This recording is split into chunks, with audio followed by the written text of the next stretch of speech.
Hello Internet, so nice to see you. This is a video of the series Band Problems, where we use music theory to solve the problems you may have when you work with your band. And let's say that you are in a band, it could be a rock band or a metal band or anything else, and you want this time to make your song big. And so you decide that you want to write some orchestral part for your song. You want to add strings and woodwinds and brass and whatever else, big percussion, a lot of stuff. How do you start arranging an orchestra for your band? It's not obvious because arranging for orchestra or orchestrating in general and orchestrating for a modern band, so the orchestra adding it to bass and drums and guitar, etc., are two completely different problems. And if you study orchestration, you don't study this second problem. You study usually how to orchestrate an orchestra by itself, or orchestrate the orchestra with a choir, but not orchestrate an orchestra with a modern band with drum and bass, etc. So how do you go about that? Well, I have a certain experience doing that, and a student of mine asked me exactly that. How do we adapt a symphonic orchestra, if you want, to our band? And my answer will work whether you use a real orchestra, lucky you if you can, or if you use orchestral samples. And that's the answer I gave him. So my question is about metal and specifically combining it with symphonic elements. I'm looking for like ideas how I can integrate it, that I don't have to just try and like the trial and error approach.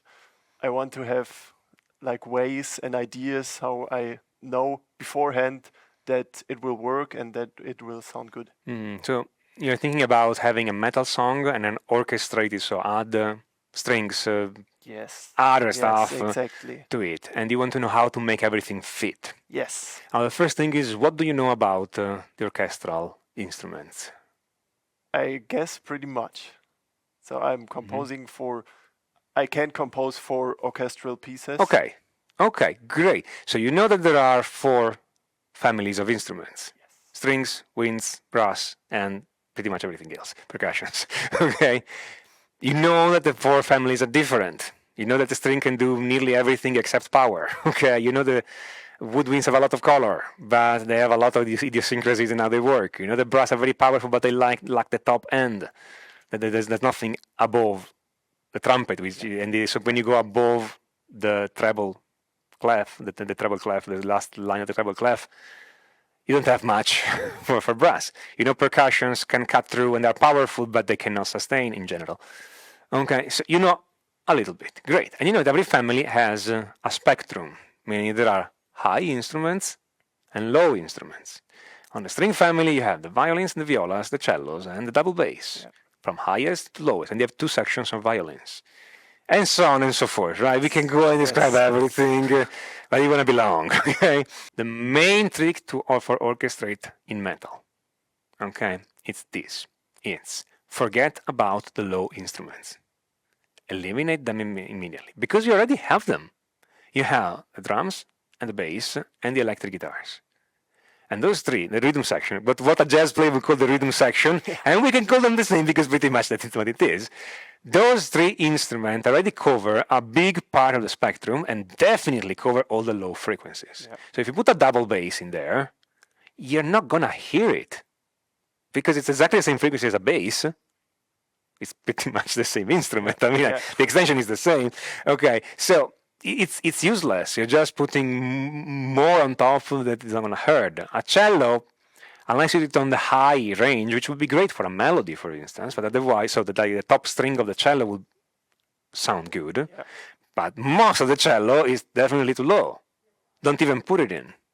Use the 2 sections of strings and the 1 section of violas. You just use the higher part of every family of instrument, and you make sure that they stay above the power chord, essentially. So when you play your power chord, you see what's the highest, and that sounds wimpy because I'm clean, but you see what's the highest note you're playing. Okay, in this case, that's the A just below middle C, or if I play the D, it's just the D just above middle C, so I know where I am on the score. Okay, the middle C on the guitar, it's the first fret of the second string, okay? So just to establish where we are, okay?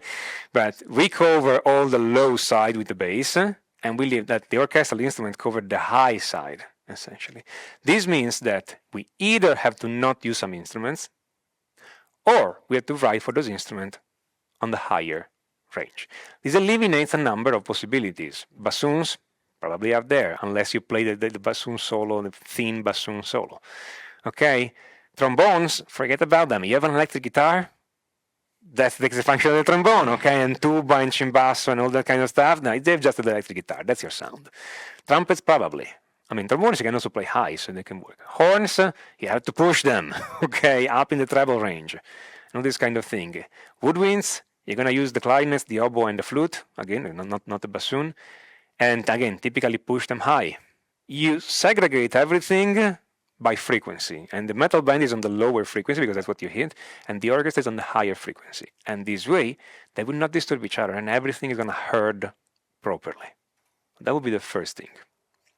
The second thing is that when in most metal, you're already hitting the root and the fifth pretty hard.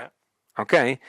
So you could hit those notes also on the higher frequency in the orchestra, but if you hit only the roots and fifths, you're not going to get much out of it. You need to hit a third somewhere and put in something else. The ninth typically works really good. Okay, even the 11th works pretty good. Yeah. 6th and 7th tends to sound a bit jazzier, but honestly, in the right moment, they can work even in metal. Okay, so you want to think that. So harmonically speaking, you want to think that. Yes. But a really cool thing to do is that if you can write a melody and then have unisons of instruments playing this melody, or even octaves of instruments playing this melody. So if you have your rhythm section, so guitar, bass, and drum, playing the rhythm, the singer is singing a melody, typically, and if you can write a counter melody, so write like a counterpoint of that, or something that accompany, or when the singer takes a breath, the other instruments fit in, you can just arrange these in octaves. So really not as hard, okay? The viola plays an octave, violins play an octave above, and the next violin plays an octave above, and then you put, I don't know, the clarinet with the viola, the oboes with the second violins, and the flute with the first violin, the usual typical order in which you do those things, and they just play a unison. That adds a lot of color, and it's super easy to arrange, okay? That's true. Right, and or you can divide. The violins, the strings play the accompaniments of the chord, and the woodwinds play the melody, or vice versa, okay? And again, then you segregate both for pitch and timbre. So one section plays one family plays the rhythm, the chord, or the harmony in general, and one section plays the melody. Yeah. The harmony does not have to be only long notes, because everybody writes like whole notes all the time, right? I have a G chord. Okay, G, B, D. Okay. No, all those instruments are great at playing rhythm. Just like on the guitar, you go like, it's not 2, 3, 4, 2, 3. Okay, you have a rhythm. Yeah. The strings can just double this rhythm, only with a full chord maybe, or the full chord with extension. Especially violins, we love pedal points. Yeah. Okay. Yeah. All these kind of things. Make sense? Yes. Good. And then again, you can already arrange stuff for orchestra. So you have an idea of the different peculiarity of the instruments. Like the violins can do repeated notes easily. Great. The woodwinds, not so much. Okay. Not the same, but they can do the flatter stuff, the double tonguing, but to do something like on a flute, it's not going to end well. And all this kind of thing. As for the brass are better left out, unless you do the horn pad, like you know what the horn pad is. It's a jargon term to say, okay, long notes on the horn. Oh yeah. And make the chord. Yeah. And typically you have a triad, and the top and bottom note are the same note an octave apart.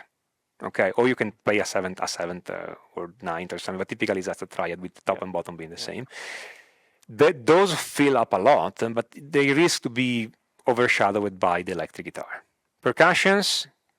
Low percussions are right out unless you want a big explosion with the big one. Okay, but otherwise no, because you have the drums already. Of course. But maybe the high ones can work. One thing I noticed that most people don't do when they arrange orchestra for modern music is that they don't use the high frequencies enough. And there's full of stuff in high frequency. Yeah, you have the flute and the piccolo and, the high note of the violin, and you can have the harmonics of the violin. That sounds amazing when you arrange them.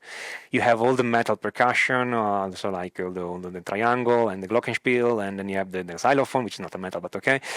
Those cut through everything, okay? Yeah.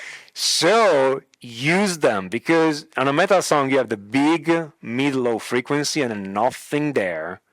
Have all this space where you can put new stuff, and you can have them do whatever figuration you want, and it will sound crystal clear because it cuts through everything else. Because the only thing in that frequency is the hi-hat. No, that's And true. you can Yes. totally feel it. So you have to think in terms of what part of the spectrums are free, and work in there and give them good material, not just long notes. Yes. Okay, so Nice. that's in few minutes how to do it. That's And of course, great. the details. Okay, Of course. you have to fill them up. Fantastic. Great. Thank you. Thank you.